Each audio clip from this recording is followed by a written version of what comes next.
कबेलागंज नाम का एक गांव था जहां शिवराम अपने माता पिता के साथ रहा करता था। शिवराम बहुत ही चालाक और बहुत ही काबिल था, पर बेरोजगार होने के कारण उसे समाज की आनाकानी झेलनी पड़ जाती थी। क्या हाल है शिवराम भैया? आज सुबह सुबह निराश नजर आ रहे हैं। क्या बताऊं, आज भी एक जगह इंटरव्यू देने गया था, पर वहां भी कोई काम नहीं था। कहते हैं सिफारिश होगी तभी काम देंगे। अब आप ही बताओ किसकी सिफारिश दूं? और मुझ जैसे को कौन सिफारिश देगा? आप मेरी सिफारिश लेकर चले जाइए।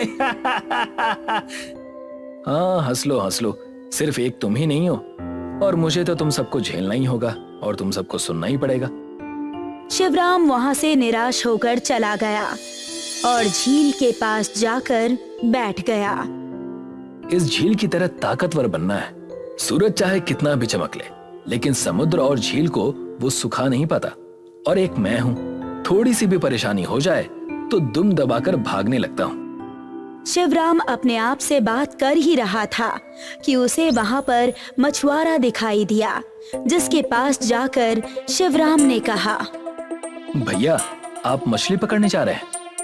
नहीं, झील के बीच में कबड्डी की टीम बैट बॉल लेकर खड़ी है, उनके साथ खो खो खेलना है ताकि गोल हो सके।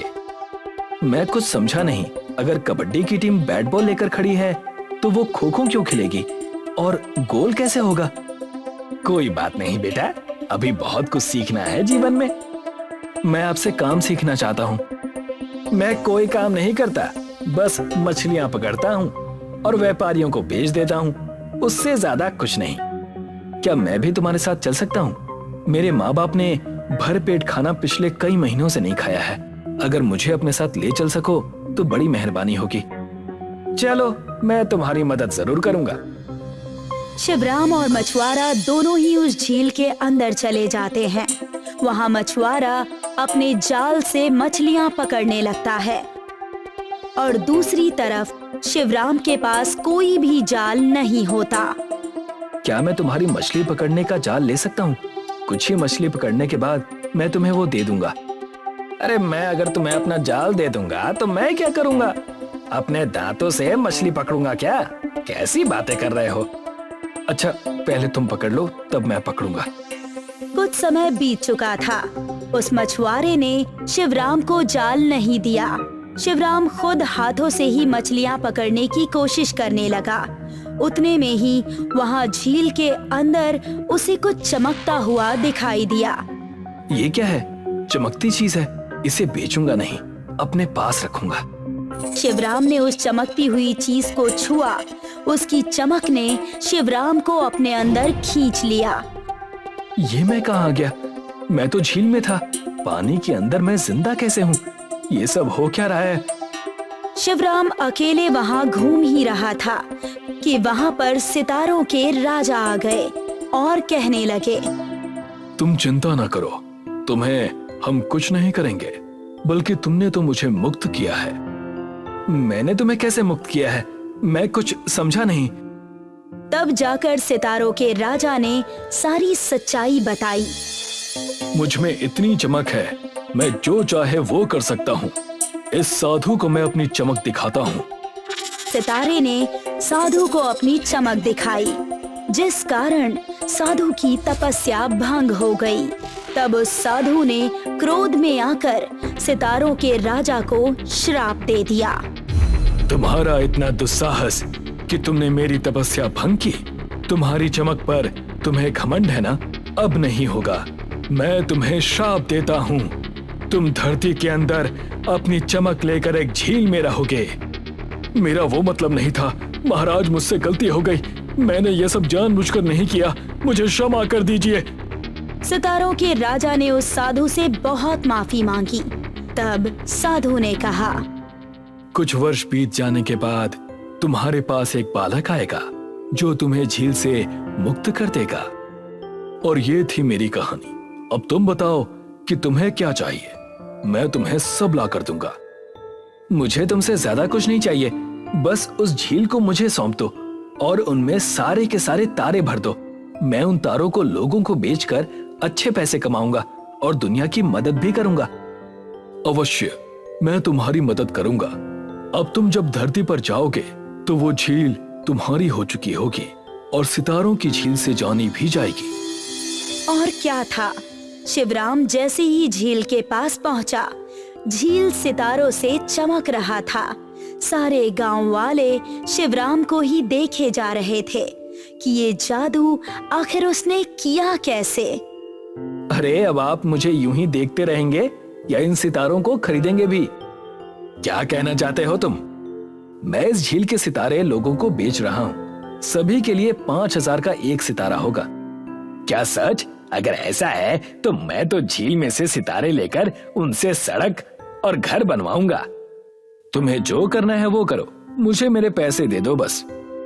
शिवराम के सितारों की झील बहुत ही ज्यादा चलने लगी। लोग बाग दूर दूर से आकर शिवराम के सितारों के झील से सितारे खरीदने लगे। किसी ने उन सितारों से सड़क बनाई तो किसी ने ब्रिज। पूरा शहर सितारों की चमक से टिमटिमा रहा था। शिवराम अब अपने माता पिता के साथ बहुत ही सुंदर और खुशहाल जीवन जीने लगा था। लेकिन ये बात उस मछुआरे से बिल्कुल हजम नहीं हुई। हो ना हो, शिवराम भैया हैं बड़े चतुर। अभी कुछ ही दिन पहले उनके पास चाय पीने और खाने के पैसे नहीं थे और आज देखो पूरे शहर में उनका नाम सितारों की तरह चमक रहा है। हाँ हाँ, मैं सब जानता हूँ।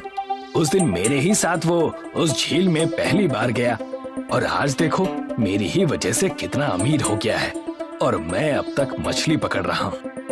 ये तो मैं भी सोचता हूँ, आखिर ऐसा क्या है उस झील में? कहाँ से आए उस झील में इतने तारे? आज उस झील में जाकर देखते हैं। जो भी बात होगी वो हमें पता तो चल ही जाएगी। चाय वाला और मछुआरा दोनों ही लालच के चलते उस झील में चले गए, जिस झील के बाहर शिवराम आराम कर रहा था। इसे यहाँ पर कैद कर लेते हैं। सारा का सारा झील हमारा हो जाएगा और हम यहाँ के सबसे अमीर इंसान बन जाएंगे। उस दिन मछुआरे और चाय वाले ने मिलकर शिवराम को अगवा कर लिया और उसे एक टापू पर लेकर चले गए। मछुआरे की नाव में दोनों बातें करने लगे। छोड़ो मुझे, मेरी आंखों पर पट्टी क्यों बांध रखी है? छोड़ो मुझे, कौन हो तुम? अरे हाँ हाँ, छोड़ देंगे, मंजिल तो पास आ जाए। तुम्हारी आवाज मैंने कहीं देखी है लगता है। मुझे भी तेरा थोड़ा सुना हुआ लगता है। उन दोनों ने शिवराम को उस टापू पर एक पेड़ से बांध दिया और कहा, पिक्चरों के डायलॉग बोलना बंद करो और इसे चलकर फेंकाओ। मैं समझ गया, तुम चाय वाले और मछुआरे हो मेरे गांव के। आखिर तुम्हें मुझे अगवा करके क्या मिलेगा? मुझे जाने दो। अब से तुम्हारी झील और तुम्हारे पैसे सब हमारे। यहाँ से तुम बच नहीं सकते। सितारों की चाय बनाकर बेचूंगा, चमकती हुई चाय। बड़े पैसे कमाऊंगा और बहुत अमीर बन जाऊंगा। वो दोनों शिवराम को वहीं टापू पर छोड़कर दोबारा उस झील पर चले गए। झील पर जाते ही उन्होंने देखा कि सारे तारे झील में ऊपर आसमान की तरह उड़ रहे हैं। ये सब क्या हो रहा है? मुझे तो कुछ भी समझ में नहीं आ रहा। तारे झील से निकलकर आसमान की तरफ क्यों जा रहे हैं? आखिर बात क्या है? वहाँ पर सितारों का राजा शिवराम को लेकर आ गया। मैं जानता था कि आज की दुनिया में कोई भी भला नहीं है। शिवराम तो बस समाज का हिस्सा है, पर तुम दोनों ने जो किया, मुझे मेरे पिछले पापों का परिणाम याद आ गया। अब मैं तुम दोनों को सजा देता हूँ। तुम कौन हो और तुमने शिवराम को उस टापू से क्यों बचाया? मैं समस्त सितारों का राजा हूँ। सारे तारे मेरी ही चमक से टिमटिमाते हैं और मैंने इनकी जान बचाई, इन्हें मुक्त किया था, इसीलिए मुझे इन्होंने ये वरदान दिया था। सितारों के राजा की असलियत जानकर मछुआरा और चाय वाला दोनों ही डर गए और उनसे माफी मांगने लगे। हमें माफ कर दो, ये गलती हम दोबारा कभी नहीं करेंगे। ऐसी गलती दोबारा नहीं होगी, कभी नहीं होगी। मैंने भी कई साल तक सजा भुगती है, अब तुम भी भुगतोगे। इतना कहकर सितारों के राजा ने ताली बजाई जैसे ही ताली बजी, 2 सितारे उनके सामने आ गए और चाय वाले और मछुआरे को लेकर आसमान में उड़ गए। आपको उन्हें माफ कर देना चाहिए था। चिंता ना करो, सुबह तक वो दोबारा धरती पर आ जाएंगे। उन्हें सबक सिखाना जरूरी था। अब से तुम अपना ध्यान रखना और अच्छे और काबिल तरीके से लोगों की मदद करना। अब मैं चलता हूँ। इतना कहकर सितारों के राजा वहाँ से चले गए और शिवराम दोबारा अपने व्यापार में लग गया। सितारों की झील दोबारा से चमक उठी और सभी गांव वाले सितारों की झील से सितारे खरीदने लगे। इसी तरह गांव के सभी लोग खुशी खुशी रहने लगे। एक कस्बे में 3 चचेरी बहनें रहती थीं। मोना और सोना 2 सगी बहनें थीं और दिखने में वो बहुत ही सुंदर थीं, जबकि काली उनके चाचा की बेटी थी, जो दिखने में दुबली पतली और सांवली थी। सभी लोग उसका बहुत मजाक बनाते थे। बच्चे उसे काली कहकर चिढ़ाते थे। एक दिन सोना और मोना स्कूल जाने के लिए तैयार होकर स्कूल का बैग लेकर बाहर निकली। तभी काली ने उन्हें रोक लिया। तुम दोनों मेरी बहनें हो ना? मैं भी तुम्हारे साथ स्कूल चलती हूँ। बहुत पागल लड़की है। तू जानती भी है कि तू देखने में कितनी बेकार है, और हम इतने सुंदर बच्चे, क्या तुझे अपने साथ स्कूल लेकर जाएंगे? मेरी मम्मी कहती है कि मैं इस दुनिया में सबसे सुंदर हूँ। अगर तेरी मम्मी कहेगी कि तू चांद है, तो क्या हम मान लेंगे? और ऐसे तो मेरी मम्मी भी कहती है कि तू काली है। काली है तो बस है। काली वहाँ से रोते हुए अकेले ही स्कूल चली गई। जब काली स्कूल में पहुँची तो उसने देखा कि सभी बच्चे मोना और सोना से हेलो बोल रहे हैं, लेकिन काली को सबने इग्नोर कर दिया। देख काली, तुझे लगता है कि सिर्फ हम दोनों बहनें ही तुझे काली बोलते हैं, लेकिन अब तो तूने भी देख लिया कि क्लास के बच्चे भी कैसे करते हैं। काली उदास होकर क्लास में सबसे पीछे जाकर बैठ गई और रोजाना ऐसे ही चलता रहा। नवरात्र के दिन थे और एक जगह कन्या पूजन के लिए सोना और मोना के लिए बुलावा आया। वो दोनों अच्छे से तैयार होकर जाने लगी। काली भी यह देख रही थी। सोना, मोना, मुझे भी अपने साथ ले चलो। तुझे बुलाया है क्या? नहीं। तुझे खुद तो कोई बुलाता नहीं है, क्योंकि ना इसके पास अच्छे कपड़े हैं और ना अच्छी सूरत। दोनों बहनें काली का मजाक बनाकर वहाँ से चली गईं। काली पढ़ने बैठ गई। स्कूल में रिजल्ट का दिन। आज अपनी क्लास में मैं फर्स्ट आऊंगी। हाँ, मैं भी फर्स्ट आऊंगी, क्योंकि सुंदर बच्चों को तो मैडम भी ज्यादा मार्क्स देती हैं। काली भी वहीं खड़ी होकर यह सब सुन रही थी। और काली, तुझे नहीं आना क्या फर्स्ट? काली कुछ बोलती, लेकिन उससे पहले ही मोना बोल पड़ी। ये फर्स्ट आएगी, लेकिन लाइन में नीचे से फर्स्ट आएगी। एक बार फिर दोनों बहनों ने काली का मजाक बनाया और हंसने लगी। तभी मैडम ने सभी बच्चों को असेंबली में बुलाया और रिजल्ट की घोषणा की। मैडम ने सबसे पहले क्लास में फर्स्ट आए बच्चों का नाम लिया, लेकिन सोना मोना का उसमें नाम नहीं था। काली अपनी क्लास में और पूरे स्कूल में फर्स्ट थी। यह देखकर सबके होश उड़ गए। आज इस काली की वजह से हमारी बहुत बेइज्जती हुई है। इसको नहीं छोड़ेंगे। हाँ, इसका कुछ ना कुछ तो करना ही होगा। बच्चों के रिजल्ट की खबर पूरे कस्बे में फैल गई और सभी लोग काली को बधाइयाँ देने लगे। यह देखकर सोना और मोना को बहुत जलन हुई और उन्होंने काली को सबक सिखाने का पूरा मन बना लिया। एक दिन सुबह सुबह काली अकेले ही अपने घर के पास खेल रही थी। तभी वहाँ सोना और मोना भी आ गई। काली, क्या तुम हमें अपनी दोस्त बनाओगी? हाँ काली, हमने तुम्हारा मजाक बनाया, उसके लिए हम माफी मांगते हैं। कोई बात नहीं, अब से हम दोस्त हुए। ठीक है, आज हमारी दोस्ती की खुशी में हम कहीं घूमने चलते हैं। वहाँ अच्छा अच्छा खाना खाएंगे और खूब मजे करेंगे। हाँ, हम बहुत खेलेंगे। हम हर रविवार को वहाँ जाते हैं। मैं मम्मी को बता कर आ रही हूँ और फिर साथ चलेंगे। ओए, तू पागल है क्या? अगर ऐसे बताएगी तो तेरी मम्मी नहीं भेजेंगी, इसलिए हमें चुपचाप चलना होगा। काली दोनों के साथ चली गई। सोना और मोना काली को एक जंगल में ले गईं। ये कौन सी जगह है? हम कहाँ जा रहे हैं? ये जंगल है और हम यहाँ मस्ती करने आए हैं। आहा, फिर तो बहुत मजा आएगा। चलो एक गेम खेलते हैं। काली, तू कुएं के ऊपर आँख बंद करके खड़ी हो जा। फिर उसके बाद तू पहले खड़ी तो हो, फिर बताएंगे। काली वहाँ खड़ी हो गई और आंखें बंद कर लीं। मोना और सोना ने एक दूसरे को इशारा किया और काली को कुआं में धक्का दे दिया। काली के चीखने की आवाज कुएं में गूंज गई।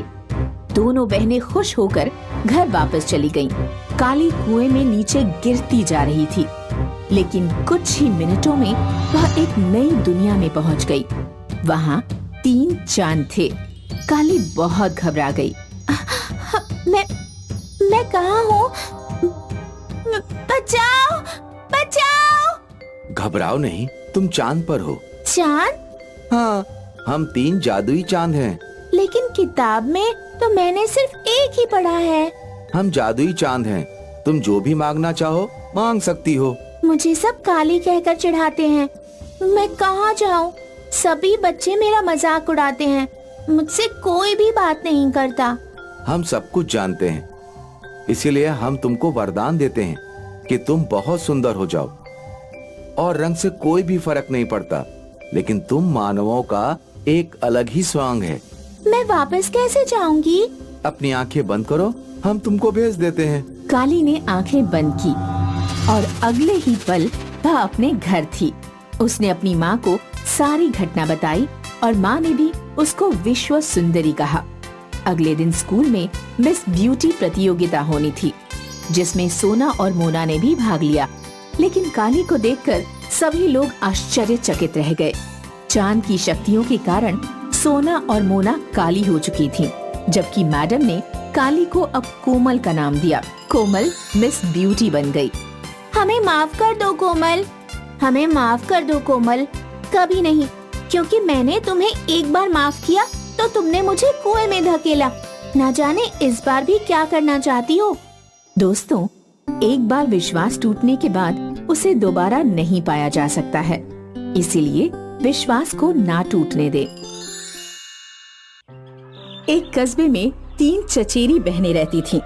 मोना और सोना 2 सगी बहनें थीं और दिखने में वो बहुत ही सुंदर थीं, जबकि काली उनके चाचा की बेटी थी, जो दिखने में दुबली पतली और सांवली थी। सभी लोग उसका बहुत मजाक बनाते थे। बच्चे उसे काली कहकर चिढ़ाते थे। एक दिन सोना और मोना स्कूल जाने के लिए तैयार होकर स्कूल का बैग लेकर बाहर निकली। तभी काली ने उन्हें रोक लिया। तुम दोनों मेरी बहनें हो ना? मैं भी तुम्हारे साथ स्कूल चलती हूँ। बहुत पागल लड़की है।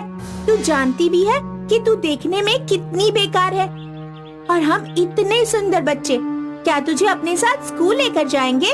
मेरी मम्मी कहती है कि मैं इस दुनिया में सबसे सुंदर हूँ। अगर तेरी मम्मी कहेगी कि तू चांद है तो क्या हम मान लेंगे? और ऐसे तो मेरी मम्मी भी कहती है कि तू काली है। काली है तो बस है। काली वहाँ से रोते हुए अकेले ही स्कूल चली गई। जब काली स्कूल में पहुँची तो उसने देखा कि सभी बच्चे मोना और सोना से हेलो बोल रहे हैं, लेकिन काली को सबने इग्नोर कर दिया। देख काली, तुझे लगता है कि सिर्फ हम दोनों बहनें ही तुझे काली बोलते हैं, लेकिन अब तो तूने भी देख लिया कि क्लास के बच्चे भी कैसे करते हैं। काली उदास होकर क्लास में सबसे पीछे जाकर बैठ गई और रोजाना ऐसे ही चलता रहा। नवरात्र के दिन थे और एक जगह कन्या पूजन के लिए सोना और मोना के लिए बुलावा आया। वो दोनों अच्छे से तैयार होकर जाने लगी। काली भी यह देख रही थी। सोना, मोना, मुझे भी अपने साथ ले चलो। तुझे बुलाया है क्या? नहीं। तुझे खुद तो कोई बुलाता नहीं है, क्योंकि ना इसके पास अच्छे कपड़े हैं और ना अच्छी सूरत। दोनों बहनें काली का मजाक बनाकर वहाँ से चली गईं। काली पढ़ने बैठ गई। स्कूल में रिजल्ट का दिन। आज अपनी क्लास में मैं फर्स्ट आऊंगी। हाँ, मैं भी फर्स्ट आऊंगी, क्योंकि सुंदर बच्चों को तो मैडम भी ज्यादा मार्क्स देती हैं। काली भी वहीं खड़ी होकर यह सब सुन रही थी। और काली, तुझे नहीं आना क्या फर्स्ट? काली कुछ बोलती लेकिन उससे पहले ही मोना बोल पड़ी। ये फर्स्ट आएगी, लेकिन लाइन में नीचे से फर्स्ट आएगी। एक बार फिर दोनों बहनों ने काली का मजाक बनाया और हंसने लगी। तभी मैडम ने सभी बच्चों को असेंबली में बुलाया और रिजल्ट की घोषणा की। मैडम ने सबसे पहले क्लास में फर्स्ट आए बच्चों का नाम लिया, लेकिन सोना मोना का उसमें नाम नहीं था। काली अपनी क्लास में और पूरे स्कूल में फर्स्ट थी। यह देखकर सबके होश उड़ गए। आज इस काली की वजह से हमारी बहुत बेइज्जती हुई है, इसको नहीं छोड़ेंगे। हाँ, इसका कुछ ना कुछ तो करना ही होगा। बच्चों के रिजल्ट की खबर पूरे कस्बे में फैल गई और सभी लोग काली को बधाइयाँ देने लगे। यह देखकर सोना और मोना को बहुत जलन हुई और उन्होंने काली को सबक सिखाने का पूरा मन बना लिया। एक दिन सुबह सुबह काली अकेले ही अपने घर के पास खेल रही थी। तभी वहाँ सोना और मोना भी आ गई। काली, क्या तुम हमें अपनी दोस्त बनाओगी? हाँ काली, हमने तुम्हारा मजाक बनाया, उसके लिए हम माफी मांगते हैं। कोई बात नहीं, अब से हम दोस्त हुए। ठीक है, आज हमारी दोस्ती की खुशी में हम कहीं घूमने चलते हैं। वहाँ अच्छा अच्छा खाना खाएंगे और खूब मजे करेंगे। हाँ, हम बहुत खेलेंगे। हम हर रविवार को वहाँ जाते हैं। मैं मम्मी को बता कर आ रही हूँ और फिर साथ चलेंगे। ओए, तू पागल है क्या? अगर ऐसे बताएगी तो तेरी मम्मी नहीं भेजेंगी, इसलिए हमें चुपचाप चलना होगा। काली दोनों के साथ चली गई। सोना और मोना काली को एक जंगल में ले गईं। ये कौन सी जगह है? हम कहाँ जा रहे हैं? ये जंगल है और हम यहाँ मस्ती करने आए हैं। आहा, फिर तो बहुत मजा आएगा। चलो एक गेम खेलते हैं। काली, तू कुएं के ऊपर आँख बंद करके खड़ी हो जा। फिर उसके बाद तू पहले खड़ी तो हो, फिर बताएंगे। काली वहाँ खड़ी हो गई और आंखें बंद कर लीं। मोना और सोना ने एक दूसरे को इशारा किया और काली को कुआं में धक्का दे दिया। काली के चीखने की आवाज कुएं में गूंज गई। दोनों बहनें खुश होकर घर वापस चली गईं। काली कुएं में नीचे गिरती जा रही थी, लेकिन कुछ ही मिनटों में वह एक नई दुनिया में पहुंच गई। वहाँ 3 चांद थे। काली बहुत घबरा गई। मैं कहाँ हूँ? बचाओ, बचाओ! घबराओ नहीं, तुम चांद पर हो। चांद? हाँ, हम 3 जादुई चांद हैं। लेकिन किताब में तो मैंने सिर्फ एक ही पढ़ा है। हम जादुई चांद हैं। तुम जो भी मांगना चाहो मांग सकती हो। मुझे सब काली कहकर चिढ़ाते हैं। मैं कहाँ जाऊँ? सभी बच्चे मेरा मजाक उड़ाते हैं। मुझसे कोई भी बात नहीं करता। हम सब कुछ जानते हैं, इसीलिए हम तुमको वरदान देते हैं कि तुम बहुत सुंदर हो जाओ। और रंग से कोई भी फर्क नहीं पड़ता, लेकिन तुम मानवों का एक अलग ही स्वांग है। मैं वापस कैसे जाऊंगी? अपनी आंखें बंद करो, हम तुमको भेज देते हैं। काली ने आंखें बंद की और अगले ही पल वह अपने घर थी।